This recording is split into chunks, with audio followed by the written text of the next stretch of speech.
Hello and welcome to today's financial news, brought to you by FX, a multi-regulated Forex broker. Here's what's happening on the markets today.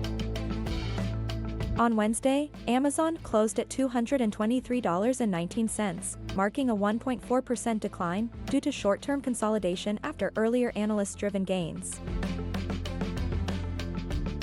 The German stock market index traded at around €24,200 on Thursday, pressured by ongoing trade uncertainty and weak corporate earnings from European firms. U.S. natural gas futures traded at around $3.55, reaching a two-week high, as extreme heat across the lower 48 states boosted cooling demand.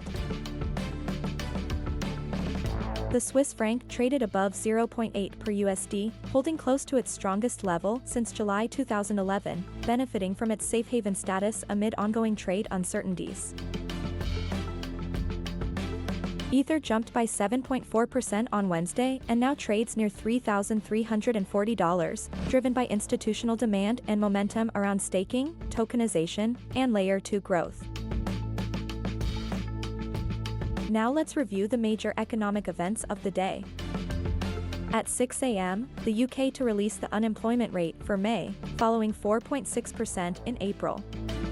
At 12:30 p.m., the retail sales in the US are expected to increase, after reaching -0.9% in May.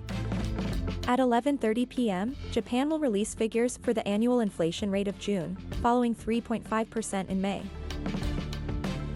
Tomorrow's major economic events. At 12:30 p.m., the U.S. to release the building permits for June, following 1,394,000 in May. At 2 p.m., the housing starts in the U.S. are expected to increase, after reaching 1,256,000 units in May. At 2 p.m., the U.S. will release figures for the Michigan Consumer Sentiment Index of July, following 60.7 in June. And that's it for today's Market News Roundup, presented by FX. Thanks for joining us today, and be sure to tune in again tomorrow for more financial news.